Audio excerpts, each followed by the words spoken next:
Hello, everyone, and welcome along to this live webinar. If you watch this webinar on YouTube, feel free to subscribe to our channel to get more relevant content. And today we have a special guest, Ahmed Khan. Hi, Ahmed. How are you? I'm very good, thank you. How are you? Everything is great. And the main topic of today is basically, how to do uh, better in property. So we have an agenda that will speak about deal analysis, but before, I think it's a great opportunity to hear your story, Ahmed. So perhaps you can start with introduction, and then we'll have a presentation about how you basically built your own portfolio from zero to 4 million pounds. Yes, this is Yeah, the what I'll do is I'll actually share the presentation because the presentation actually has all of my background and how I got started and everything else.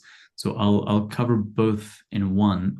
Let me see if I can share oh, you have to allow me to share my screen. yeah, yeah. So basically, in the deck, you will also introduce yourself. For all the audience, we will start with this presentation, and then we will also do some live analysis of a property deal together with Ahmed.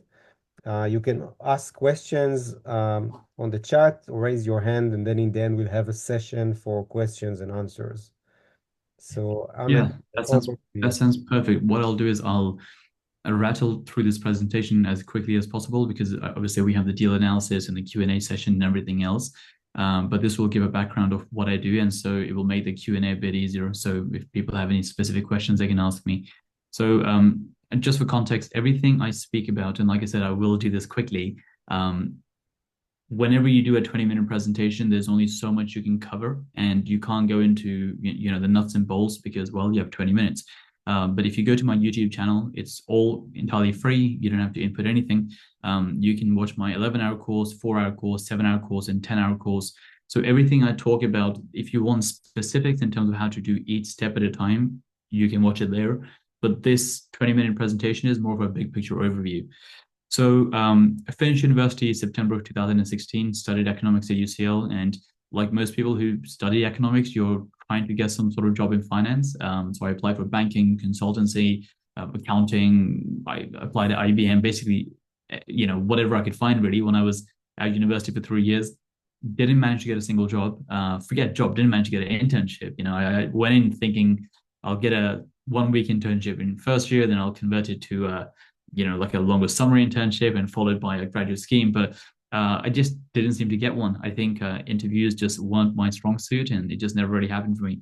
So finished university in September of 16, and I was thinking, well, how do I make some sort of income? I wasn't too fussed about building a portfolio and all those sort of things because when you're starting out, and you don't have a job because you haven't got a graduate scheme, you're just thinking, how do I get some sort of income as opposed to how do I build a portfolio and all those sort of things.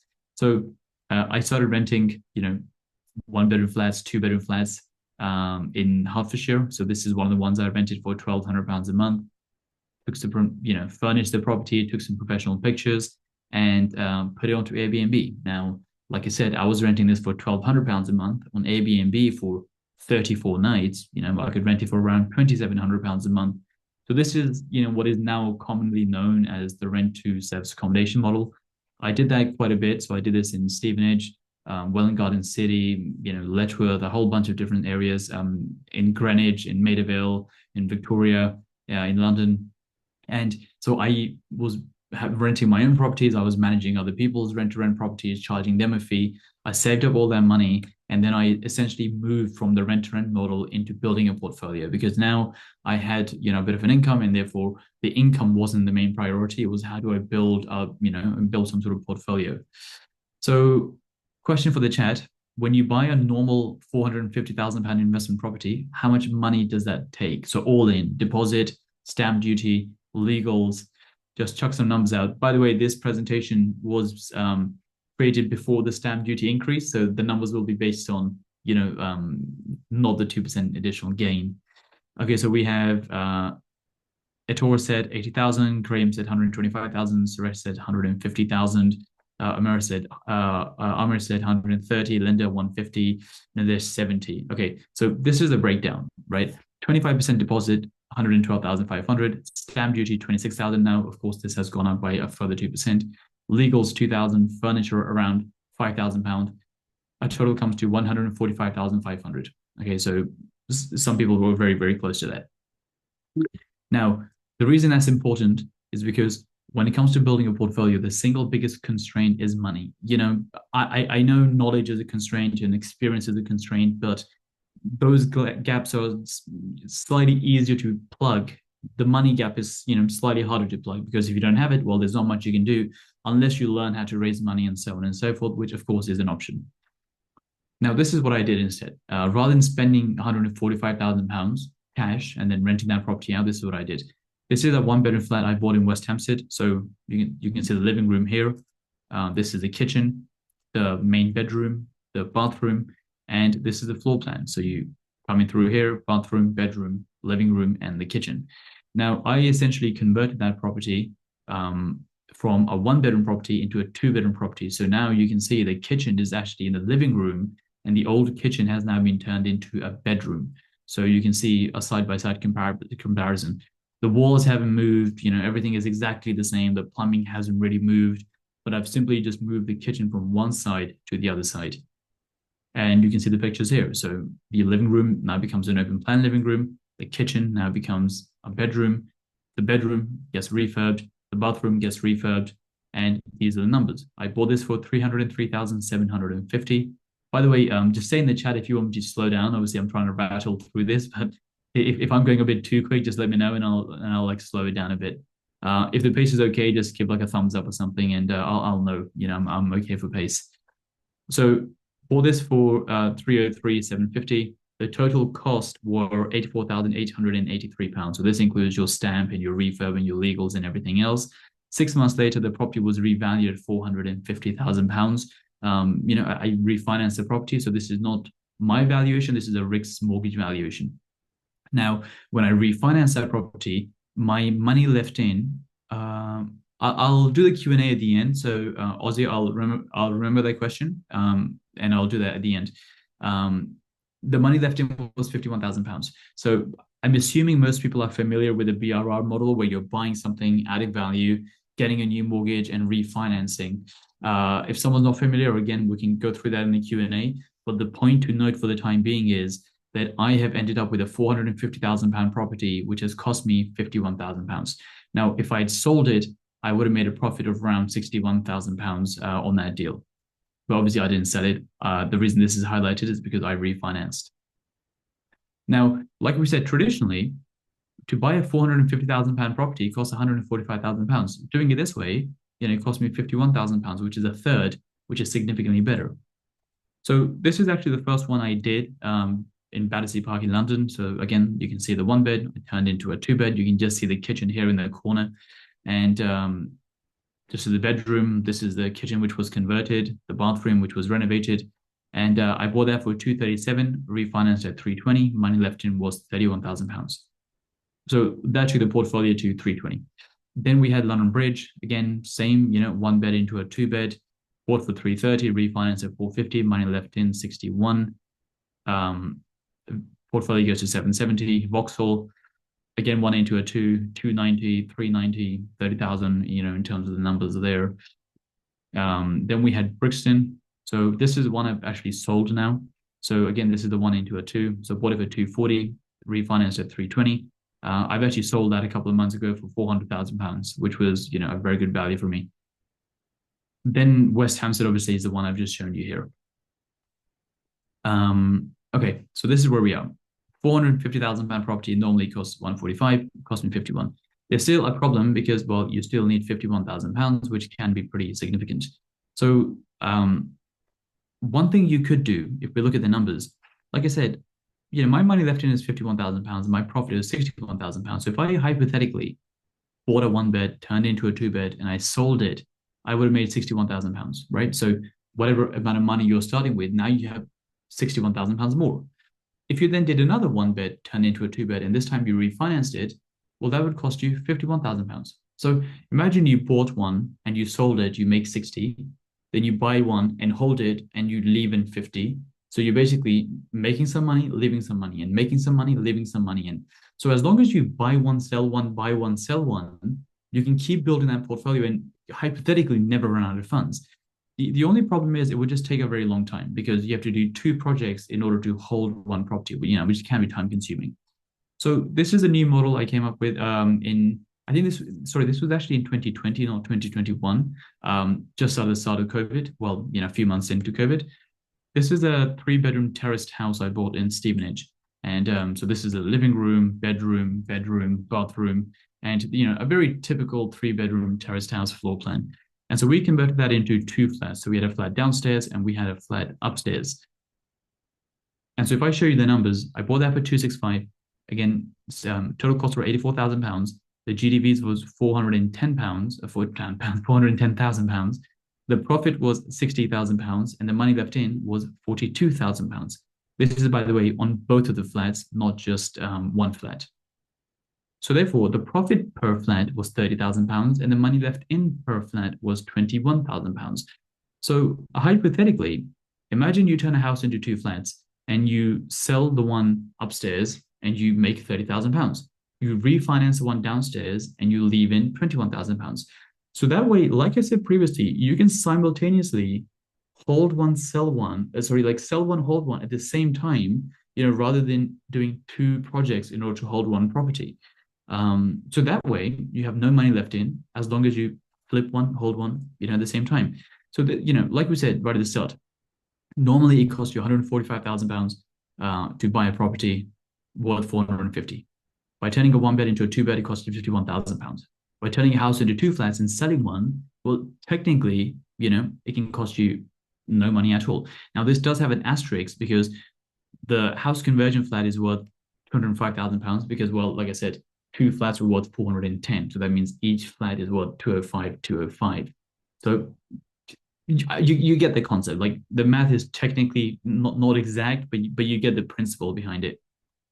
It's just every time I make a YouTube video and someone says, well, the math is technically not correct. And it's like, yeah, but, we can get into the math. It's just more so about the principle behind the math, which is more important at this stage. So then this is actually, like I said, 2022, not 2021. This is the mixed commercial property I bought. So it was a clinic downstairs and a flat upstairs. So you can see some pictures here. And bought that for 600, refinanced at £990,000. And again, maybe you sell to, hold to. And then this is the one I bought September 23. So this is, do I have a picture? Okay, I only have the CGIs. This is a three-bedroom terraced house, which I got planning to turn into five flats. We finished about 2 weeks ago. And hold on a sec. Oh, I bought that for £700,000. I thought it'll be worth about 1.5 million. The mortgage valuation came back today, so it got revalued at 1.535. So yeah, I mean 1.535, whatever, like £1,535,000. So just like £35,000 more than what I thought it was going to be. So that's pretty good. I'm pretty happy with that. And again, I'm not selling any of the flats actually in this development, but you could sell two, hold three, sell three, hold two, or some sort of mix of that. So that is essentially my journey, which has gone from rent to a small step up by turning one bed into two beds, to then turning a house into two flats, then turning a house into four flats, then turning a house into five flats. And yeah, I've literally just finished this project now, and I'm on the hunt for the next one. So that's where we are. I'll leave it to that for the time being. And Evram, how would you like to go forward? Shall we do the deal analysis first and then the Q&A, then the deal analysis? I What's think that best? once we like when we perhaps we can go to the data analysis, and then I think the questions will we perhaps we can answer because we will demonstrate some of your metrics on the data analyzer. Yeah, Uh, let's do that. Yeah, let's do that. just want to emphasize, so your strategy was basically to do it one by one. So you were focused on one project at each time, not basically, manage several projects in parallel, or Well, when I was doing the one bed into two bed conversions, there were times where we were doing multiple at the same time because the projects were much, much simpler and they were much, much quicker, and they didn't require as much capital. So it's a bit more difficult to do that when you're doing the larger projects. So when I started turning the house into flats, I basically focused on one at a time. Yeah. All right. And Ahmed, you also, I think that it was very, very helpful and valuable. And I just want to remind everyone that you are on our experts panel. So if you want to book some time with Ahmed, I will share the link also in the chat. It's very affordable time. I think they're very affordable price for the time and the advice you can get. So basically you can go to your landlord account. It's actually also on our website, and you can book a meeting. I mean, if it's okay, I think that perhaps, take it something that can help, user to perhaps, Of course. to discuss a specific project and things like that. Um, so I will put the link um, on the chat. And Ahmed, if you can share your YouTube channel Oh as yeah. well, although I think people can search, but I think that would be also valuable to get some content that you publish to your YouTube In this channel. 10-hour property investing course. Yeah, I'll send that in the chat. Actually, I think that the link is here, is to your Oh YouTube. yeah, perfect. Okay. Okay. So yeah, so if you go to the expert page of Ahmed, you can click on learning courses, videos actually, and then you can get the YouTube channel. Um, all right. So now I think perhaps if we can take one example, even just the numbers of one of the BRR deals, and then we can show how you can Yeah. analyze the numbers and get the money left in the deal number, for instance. And So let's do that. I'll share the West Hampstead example. That's the one I've covered in the most detail, and then we can essentially put that in and go from there. all right, so I will run it on our test environment because we have like a new enhancement that I wanted to show. So let's ignore the address and the metrics. I will show how you can get metrics about the property and about the postcode. I want just to focus on the numbers for now. So I'll do it Perfect. without an address. So our deal analyzer, just to understand, let's run another quick poll. If you are new to landlord, put one. If you are basically an existing user, knows the platform, put two in the chat. One, two. Yeah, one. It's kind of a mix. All right.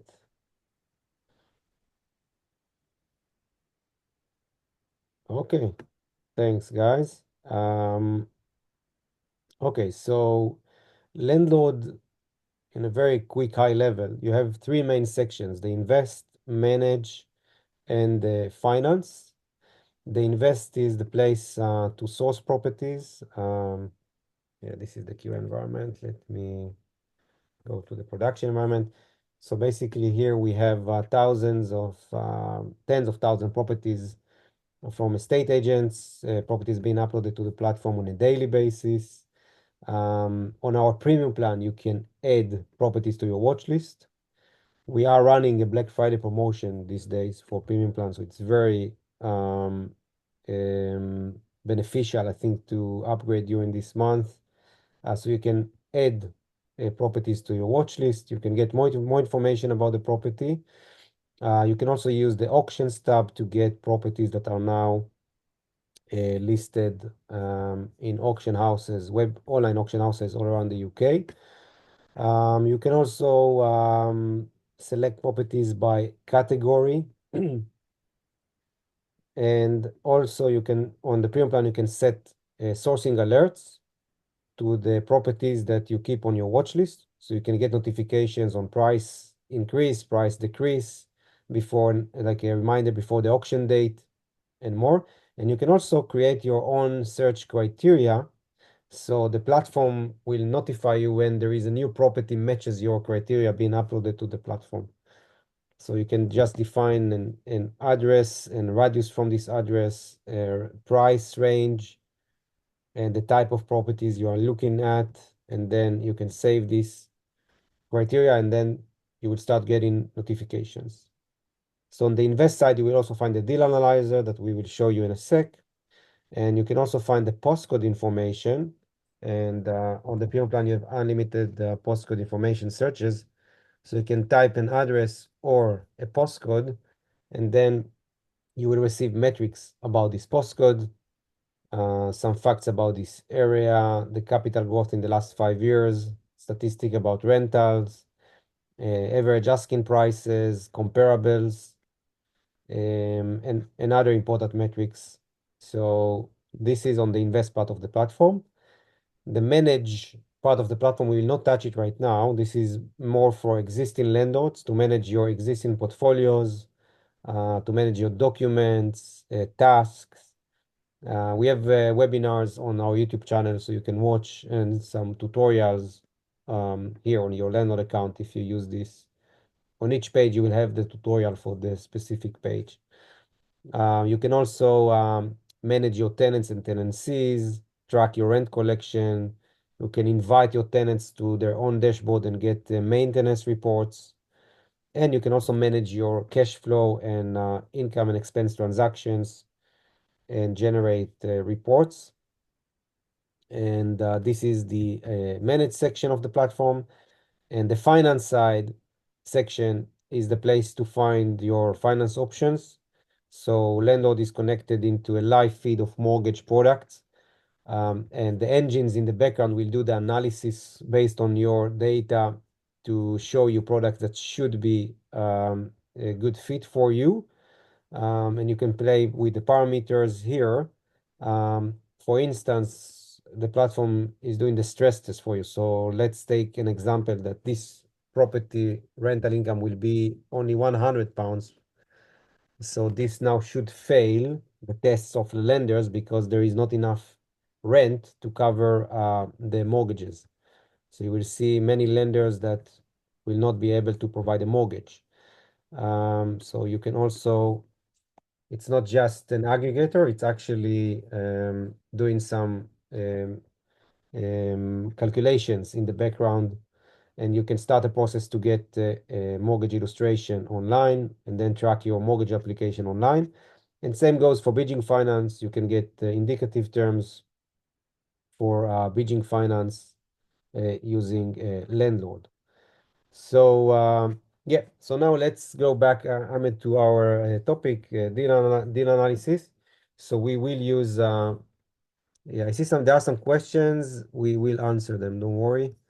Let's take one of your examples, Ahmed, and I'll run it on the test environment. So Yeah, I mean, I can give the numbers. So yeah, okay, 1 second, sorry. Okay, so on the deal analyzer, you start with address. We will not put the address right now, and then you can decide the strategy. Ahmed, do you want, like, perhaps, in few sentences just to explain the difference between buy to let, flip, which is also buy to sell, and BRR? yeah, so put simply, buy to let, right? You're buying something to let, i.e., to rent out. You buy something, you rent it out, you call it a day. Flip again is also relatively simple. You buy something, you add value, you flip it, you sell it. So one is your traditional buy to let, buy and rent, buy and sell, and then BRR is a bit more complex. Here, nor are you're not flipping. I guess it's similar to buy to let to a degree, but what you're doing is you're buying something, you're refurbing it, right? So you're again adding value like you would do with a flip, but then rather than selling that property, what you're doing is you refinance that property and then you rent it out. So it has like elements of buy to let and it has elements of flips. It's like a hybrid of the two. But the end result is you end up holding the property rather than selling it, but you're still able to release a lot of equity, a lot of the profit that you make, you can kind of release it, similar to a flip, not as much as a flip, but similar to a flip, and still hold the property. I've probably done a bad job of explaining that, but essentially it's a bit of a hybrid of a buy to let and a flip, where in the end you rent the property out, but a lot of the profits that you made you can still release through a refinance, meaning a new mortgage. So hopefully that makes it slightly simpler. Yeah, let's do an example. I think this will give us some more explanation of the strategy. So if we take one of your examples, let's what was the purchase price? Yeah, so the purchase price was 303,750. Yeah. By the way, for everyone, you can use the get estimation to get some estimation of the purchase price. You have three on the basic plan. If you want more, you need to upgrade to our premium plan. Okay, so purchase price 303,750. The refurb costs. It cost me £26,000. Okay, Leonard, you can also do a breakdown. I will not show you how you can do it right now. Then purchase financing I and bought it using bridging financing. bridging finance. Okay, so usually when you perform a refurbishment, you need either to purchase the property in cash or bridging finance. Because like to get a long-term buy-to-let mortgage, you need the property to be habitable, so you can basically have a tenant inside. So I think those are the main two options for either for flip or BRR. All right. Then what was the property 450. 450 and the expected rent, basically you have the number, you know what? Yeah, it's currently rented for 2,100. All right. Then the refinancing, you can either refinance with a long-term mortgage or you can exit the bridge with cash. But mainly, I think that the idea with BRR is to remortgage for the long term and then get some money back. So, Correct. all right. So as you can see, I just put like 4 or 5 data items here, and then the platform in the backend will basically will make some assumptions, but you will be able to tweak it after that. So just click proceed to BR analysis. And then here you can see the results. And there are other tabs that I will explain in a sec. So the first thing you have the refer project metrics. So you see the breakdown of the initial cash investment. So this will tell you how much you need to put for the deposit, the stamp duty, closing costs, refurb costs, and bridging fees. You can always click on the edit and then you can change the details. So let's say the closing costs. I think in your example, it was like 2,000 legal fees, yeah? When I purchased the property, when I refinanced it. No, on the purchase. Yeah, but yeah, I mean, sometimes, well, whenever you get bridging finance, the legal fees end up being a bit more because you have to pay the legal fees of the lender as well. So I'd say maybe £3,500, to cover all legal fees. So like we saw it like basically we are adding the lend on the purchase financing. You can add the fees that Okay, fine, fine. lender. Okay, well, yeah, 2,000 in that case. Yeah, yeah. All right, and then the purchase financing. Then you can see the loan amount. If we go to 75%, but of course you can change this to a lower LTV, but usually you will want to see the highest. The interest for the period, arrangement fee, valuation fee, and bridging legal fees as well. So we take everything basically into account. Then, so take a look on the metrics. So you have the initial cash investment. Property appreciation, it's basically the property value after the refurb minus the property purchase price. So basically how much value you added to the property. And you can see that you can use the sliders to adjust the numbers, Mm. see what will happen to your metrics if, for instance, you will purchase it in a lower price, etc. So this is something that you can do. And okay, bridging loan costs. So here I think it depends on the project length. How much time it took you to perform the refurbishment? I mean, Yeah, well, the refurb itself didn't take very long. It took I think took a few months, but we typically wait 6 months to refinance. So I would put in 6 months. yeah. So you can see that now your bridging loan costs went down because this is the thing with bridging. It's more expensive product. And usually you can go out after 3 months. This is what we offer with no penalties. So you pay only for the interest. you might pay for the entire month, but just for the months you took the loan for, and not you don't need to commit for a longer term. Uh, so as so as long as you keep the project tight and managed, you can go out with a decent bridging costs. And then the next thing is the let period short-term metrics. So this will be based on the property value after the refurb and with the expected rent that we put on the first page. So here you have the money left in the deal, and the net annual cash flow is calculated based on the rental income that we entered. We also calculate for the net monthly cash flow, and the return on capital deployed is for 1 year. Basically, it will be the net annual cash flow on your actual cash investment, so on the money left in the deal. And then we have the long-term analysis. Um, Ahmed, what is your strategy in long term? Like how much time basically you plan to keep the property? Is it forever or you limit it for 10 years or 20 years or? Yeah, I think this is one of those things which is very hard to forecast. Now, in an ideal world, I would like to hold everything forever and let the value just go up and rents just go up over time. But at the same time, like I mentioned in my presentation, I've just finished turning that house into 5 flats.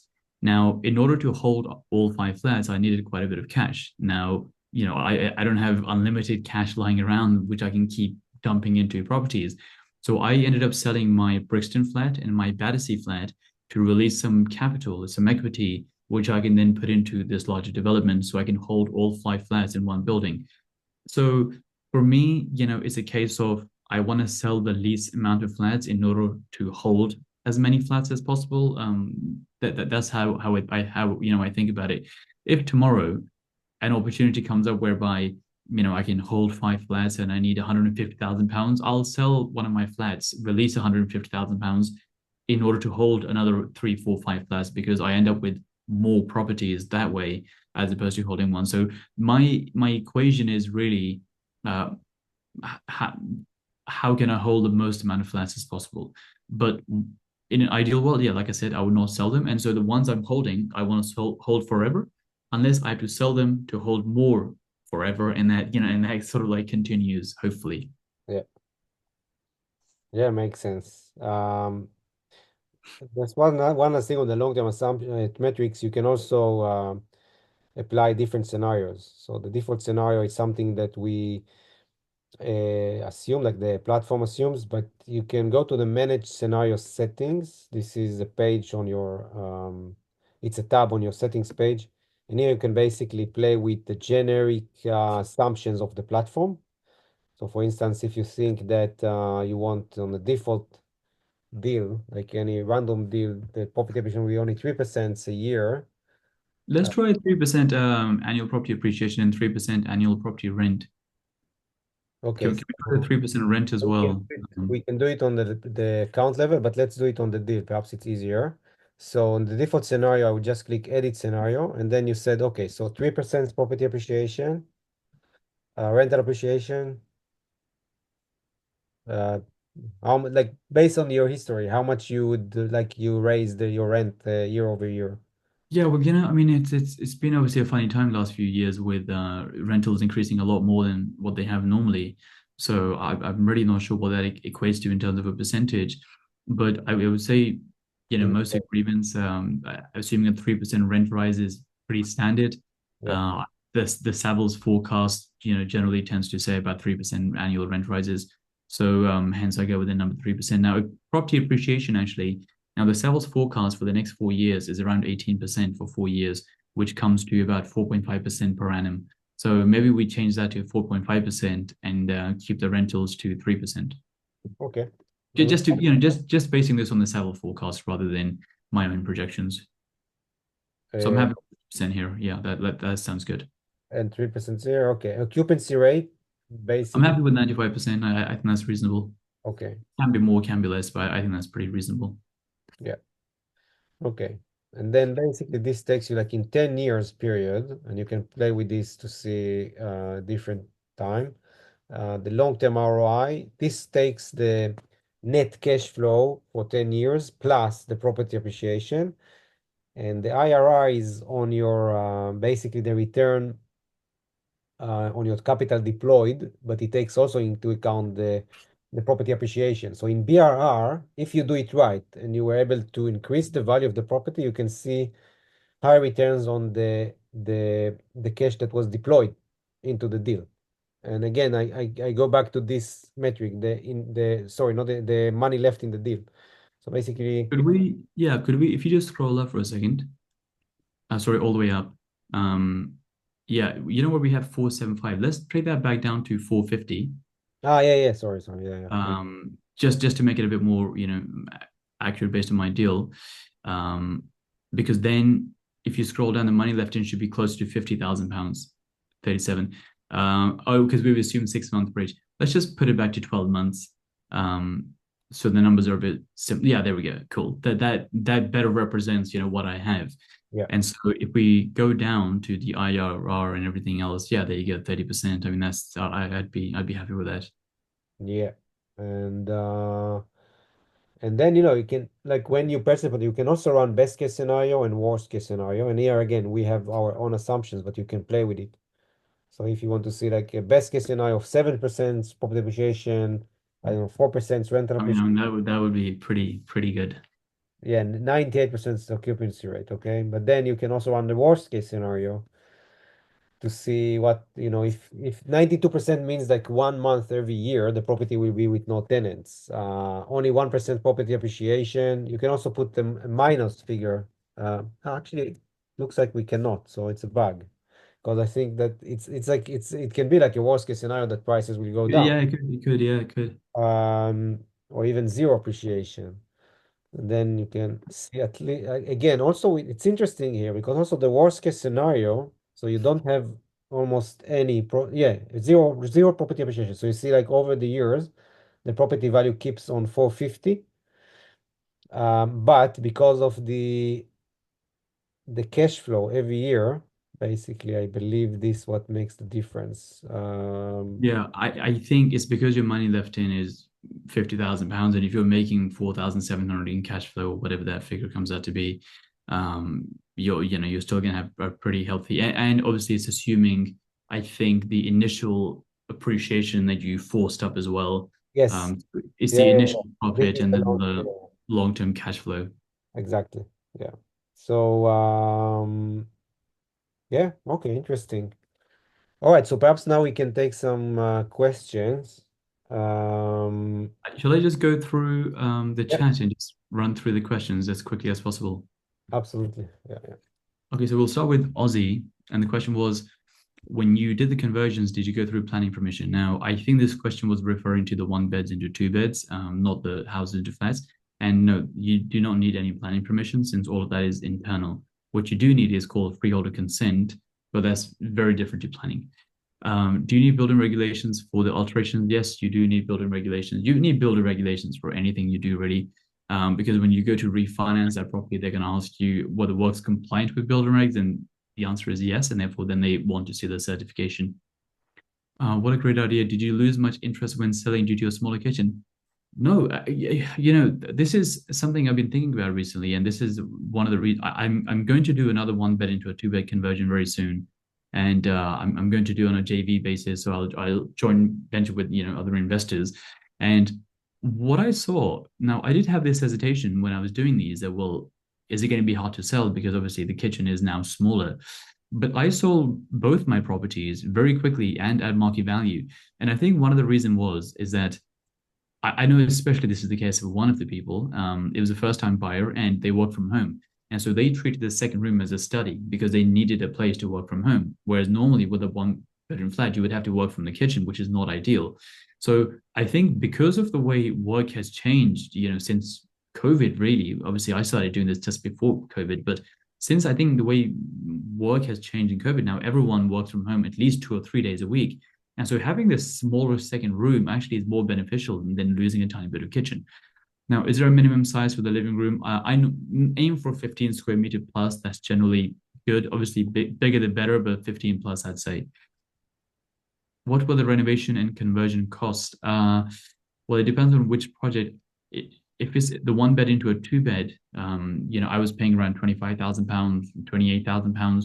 I recently mentored someone in Guildford in Surrey. They paid £22,000. Now, obviously we came up with a list of ways of doing it as cheaply as possible and using different suppliers, but mid 20s is achievable for sure. Um, Amar said, are there options for conversions only available with freehold flats? As getting permission from leaseholder seems quite difficult. Okay, I think you might be referring to share of freehold flats because there's technically no such thing as freehold flats because someone always owns the land underneath. No, I've always done leasehold flats and permission has never really been an issue, so I wouldn't worry about that. It takes the right approach and you have to fill the forms correctly and you have to have the right strategy in terms of the reconfiguration, but it's generally fine. For the first property, did you use cash or bridging or buy to let? I use bridging. Landlord, you can go through the landlord platform. They have bridging options and they can calculate all the numbers for you. So bridging for sure. The kitchen size bedroom is quite small. Ahmed, I will share the links if someone wants to get a call with our team. I will share the link tree of landlord. That sounds good. The kitchen size bedroom is quite small. I just had a LA tell me one bedroom in one of my bachelors is too small for habitat. What's LA local authority? That would, yeah. I mean, I would like to see that. You can send that to me on Instagram or something. I've not come across that before, and that could be a requirement from a freeholder, and maybe the freeholder owns the building and they might have a requirement in that particular building. But when it comes to bedroom sizes other than HMOs, there's no official stipulation for sizes. Now, I would say it's, stay above 6.5 square meters to be on the safe side, but I've never seen anything. But Linda, feel free to drop me an email. You can find that on my website or message me on Instagram with some further details and I can have a quick look for you. It would be good to understand cash flow from a portfolio now. It's slightly harder to answer the full cash flow question. I mean, the house I've converted into 5 flats is literally just finished as of last week. So we now need to start renting that out.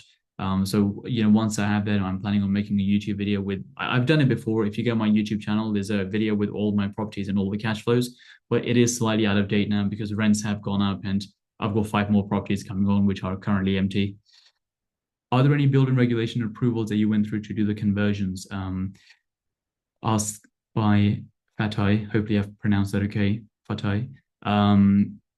Yes, you need building regulations, like I said, for all projects. And depending on the project, the complexity is higher. So the one bed into a two bed, relatively straightforward. Couple of fire doors here and there, you're okay. Houses into flats is a lot more stringent. You have planning permission, you have to split utilities. That there's a lot going on there. So yes, the answer is yes. Do you need freeholder permission to convert to 2 bedrooms? Yes, you need freeholder consent. Sumit says, can you go over how to work out the GDV? Okay, the GDV is something which is hard to go over very, very quickly because it is pretty complex in terms of how you work out the GDV. Now, Abraham, is landlord, they can use landlord to some degree in terms of automated valuations, I'm assuming. Yes, so the way we do it on landlord, let me share the screen quickly. Um, so, 1 second. Can you see my screen? Yep. So basically here, you can start with an address. Then let's switch to flip strategy. So you have the purchase price and there's sell value. Basically, this is the GDV. So you can run get estimation. The get estimation is based on its API of property data, and it's basically takes into account many data points, comparables, average asking prices right now. And then what you need to do is just to put some details here. We fetch some of this information for you based on the address.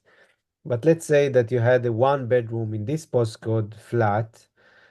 This was the construction date. Basically, it's a range of dates.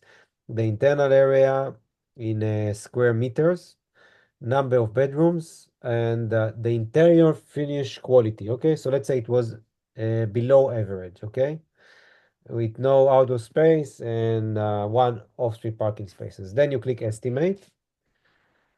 So here, based on those parameters, you will see what the platform thinks this property should be valued. But again, it's indication. Yeah? It will not. It's not replacing a surveyor. Now, let's say that the GDV. So after you do your refurbishment, I don't know if you change the internal area or just converted Yeah, it let's just change it to two bed. Yeah, yeah. bed. And obviously change the finish to above average because obviously you would have, done a good refurb to it. So you can do it high or very high, Yeah, even yeah, let's do very high, whatever. very high. And then I don't know, bathrooms. I don't know if Bathroom stays the same. Yeah, yes. yeah, yeah. Then you click on re-estimate, and from 130 it should now go up um, to 195. Okay, so perhaps in this case this would be your GDV. So you can run in different with different parameters the same address, the same postcode, and then you should get some indication about if you change the property, what should be the value. Yeah, just to add one more thing on, of course, I always say to people, and obviously I'm sure you do as well, that these are estimations of value. This is not necessarily concrete because this is an automated valuation right now. When you and sometimes they can be incredibly accurate, and sometimes they can be a bit off. So you always need a human to just double check something. And the reason for that is like, for example, if you're familiar with I think most places in the UK, but especially if you are familiar with London, you might be walking down a road, you might have a council block followed by a Victorian building, followed by a manor house, followed by luxury flats, followed by a house conversion. Like all in the UK on the same road, you can have such vast variety of properties that it is hard to calculate. Well, if this is a one bed and that's a one bed, how much are they exactly worth? The automated valuations work really, really well when there's a lot more uniformity. So when you might, let's say you're in a particular area of London where all the properties are the same, then, it works amazingly well because it's comparing to the right thing. But in certain areas, within London or whichever city you're from, if you don't have as much uniformity, it can be a bit hard. Where I live in Stevenage in Hertfordshire, again, it works really well because there's a lot more uniformity. If you select one area of Stevenage, all the houses in that area are basically the same. So it's going to get you very, very close. So just keep that in the back of your mind. But this is a great starting point. So David Nestor says, do you have any knowledge of Luton? Yeah, I do, purely because, well, I live in Stevenage, which is 20 minutes from Luton. As a Muslim, I can only have halal meat, and halal meat here, you tend to get a lot in Luton. So I know Luton well. Luton, again, you will have to work out what's the way of adding value in Luton. Can you turn one beds into two beds? Can you turn houses into flats? You'll have to work that out. I don't know too much from a property point of view in terms of where the opportunities are. I would say from the little I do know, try looking for two-bedroom houses, which you can turn into three-bedroom houses. I worked with someone recently and that worked really well. It was in Croydon, not in Luton, but it works really well. Now, Satish asked, if I was to convert a one bed into a two bed, does the valuation always follow the logic you explained? Could there be constraints such as poor neighborhood or the condition of the building that might affect the valuation? Yeah, this is a good question, and this is the question I get a lot. That well, if it's ex-council, is that going to impact the valuation? But if you think about it, if you have an ex-council building, it has already affected the valuation when you bought the property. Let's say you have an ex-council building and you have a private building. The ex-council is, let's say, worth £100,000 as a one bed. The private is worth £200,000 as a one bed. So it's already impacted the valuation. Now you turn both of them into two beds. This is now worth 150. This is now worth 250. So it's not like you're getting penalized because you're also buying it cheaper as a one bed because of the poor conditions and the bad neighborhood and the bad building and so on and so forth. So you have to think about it as a percentage increase, like if you buy a bad building, you're buying it cheaper. So what you should be concerned about is a percentage increase, which should be the same. Do you need to title split when so Lloyd asked, do you need to do a title split? Yes, you do. I mean, you don't have to. The house that I'm turning into five flats or I've turned into five flats, I haven't done a title split. I'm getting one lender to lend on the entire thing. So you don't have to, but it can be beneficial at times. Okay, so Lloyd says, can the reports be branded with my own logo? Avram, I think that's one for you. That can the valuation reports be branded with, I guess, people's own logos? Yeah, I think perhaps he refers to the BRR report, the BRR report, the deal analysis report. So the answer is soon. So we are working on branded reports. For instance, if you go just to show others, if you want to generate a report of your analysis, and we are going to enhance the report more and more to include more details. Um, so once you analyze a deal, then you can click on Generate Report, and you will get a well-designed report with all the details of the deal. So you can see the purchase details, the required cash, details about the mortgage. Of course, you can edit the data before, and also you can get the metrics. Nice. So this I is would just add to that, something like this, especially if you work with investors, is incredibly useful because, it's a clean report which you can send to someone, and it looks a lot more professional than sending a bunch of, random numbers here and there. This just, makes it look like, well, you've actually done thorough analysis and looking at inflation and IRR and a gazillion other things. So, definitely worth doing. Yeah, you can also show the default scenario, the best case scenario, and the worst case scenario as well. So what we are now working on is to add more information. Like you can add photos to the Nice. report, your logo, and also you can decide which scenarios you want to include, and also to include the postcode information. So if you want to add more details, and another thing is like to create some kind of a summary that you can edit, and then it will be also can be added to your report. So yeah, it's under work.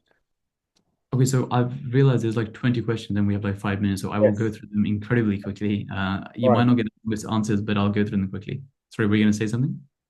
Yeah. So just saying, yeah, like go for it. 5 minutes. Not, yeah. So Craig and Nandish said not all properties on Rightmove. Um, Uh, why?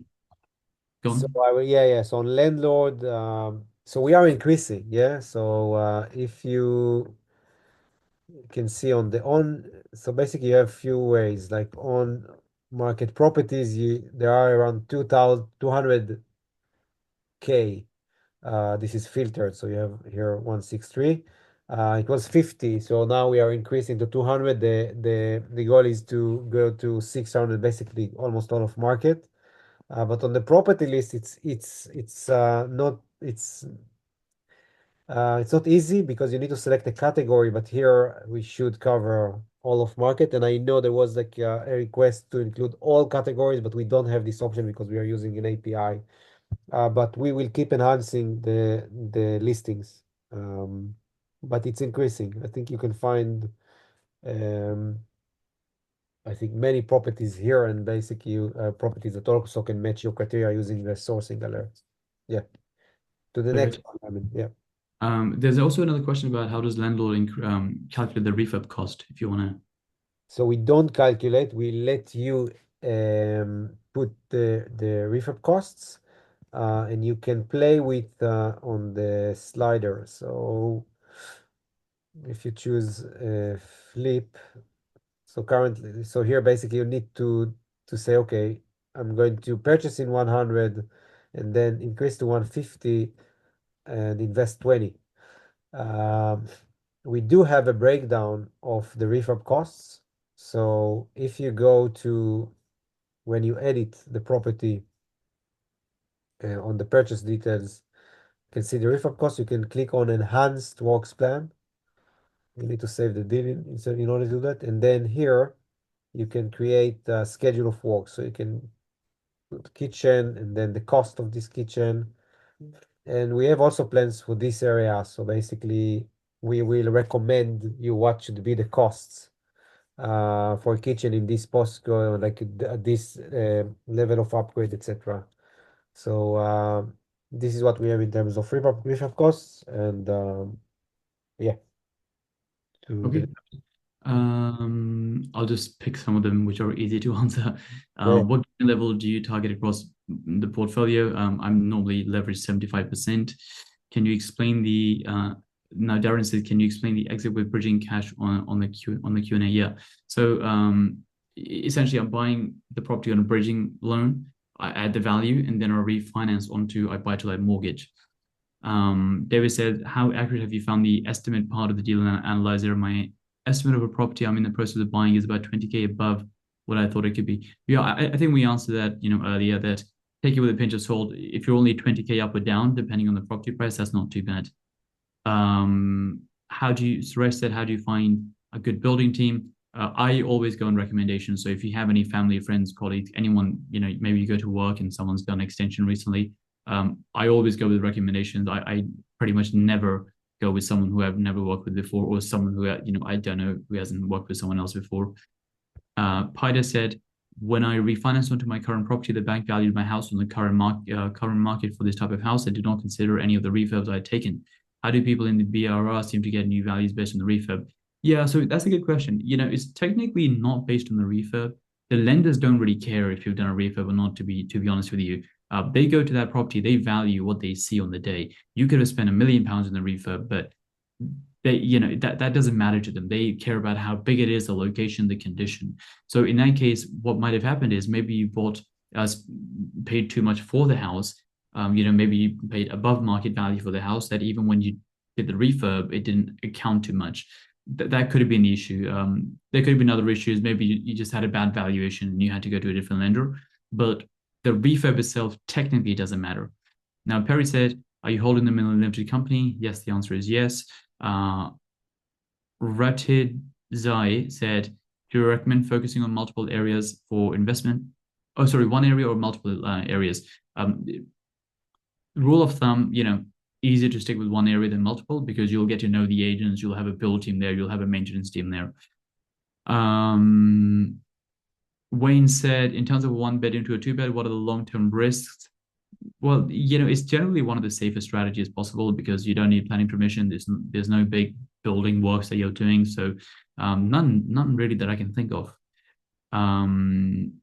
Nandish says, shouldn't the kitchen be at least 8 square meters? Yeah, to turn into from a one bed into a two bed. I mean, like I said, when I said 6.5, that was based on an absolute minimum because someone said it didn't meet the specification. So I wasn't sure what that specification was. But of course, 8 plus would be better. Yes, you have to go through building regs. Do you use investor cash? I do. Why bridge rather than mortgage and remortgage? Because when you're turning a house into flats, especially, you can't get a normal mortgage because you have to do a development. Same with even if you turn a one bed into a two bed, if you want to refinance quickly in 6 months, you have to have a bridging finance. Because if you buy something on a long-term mortgage, especially nowadays, the rates are best on 2-year fixes and 5-year fixes, and I don't want to wait 5 years to refinance. Okay, we only have a few. Okay, there's like 5, 6 left. Don't you have to pay the freeholder 50% of the uplift? No, that is no, you just pay some fees, £200-300, and it's all good to go. Is it just flats you buy to convert one into two, or do you convert house into flats too? Yep, I do the house into flats. Can you explain your company formation setup? Literally, it's just a property limited company. It's as simple as that. Can you talk about the 125 to 145% rule with regards to mortgages? It's causing an issue. Yeah, so Ronan is referring to the stress testing, and I believe it's on the platform as well. It will show you the stress testing. Yeah. You have a Uh, page available lenders, and like if you don't meet the criteria of the lender, you will see each lender stress tests the property, but also stress tests your portfolio if you have more than 3 properties, some of them. So I don't think it's for now. It's a complicated calculation, but basically what it means that they like in if you have a increase in interest rates, they want to see that this will cover Basically, there has to be a rental buffer. income will cover the rental income should cover the mortgage Yeah, payment. it's just the bank wants to make sure that you're going to be profitable, like that. It's almost like they're doing the business plan for you. Uh, Some will Triple, go to 125, some will go 145%. So yep, basically, yep. all right. Triple said, how much time do you spend per week? I really can't tell you, to be honest. Like every week is so different, and when there's a project going on, there's not as much to do. Now that I've finished my project, I'm spending a lot more time because I'm looking for the next one. I found a three-bed masonette above a shop in Luton. Could it be two flats? Possibly. Send me a message on Instagram. I can have a look. Does a one bed into a two bed work well where property prices are high? No, I'm working with someone right now in Watford. I work with someone in Guildford. They bought it for £135,000, refinanced for £325,000. So, can work with cheaper properties. Ta, ta, ta, ta, ta. I believe. Have you ever considered commercial property? I've done mixed commercial, so I had a residential downstairs and commercial downstairs and residential upstairs. So I've done that one before. And Matt says HMO conversions. I've never done HMO before. I'm not the biggest fan of HMOs personally. They can work really, really well, but it's just not something that I'm into. So It that was was one last question was regarding the service charge. So we do have the ability to add service charge. You just need to go to the uh, summary, and here you can see on let the monthly operating costs. So like on the let period, when you have a tenant, you can add the ongoing costs. So you can add a service charge, a ground rent. You can just click on the edit and then add this. So the deal analyzer will take it into consideration. Yeah. All right. perfect.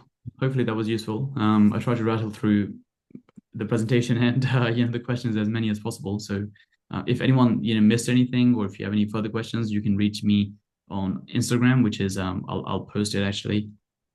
I'll post my Instagram handle. And yeah, or you can email me. I'll drop both in the comment section, and we can go from there. But yeah, over to you, Abraham. Yeah, just wanted to thank you, Ahmed, for your time. It was very helpful, beneficial, I believe, for everyone. And for everyone, you can schedule demos or other calls with our team. I will put the link tree again, or you can schedule a call with Ahmed. I will share your link again on the chat.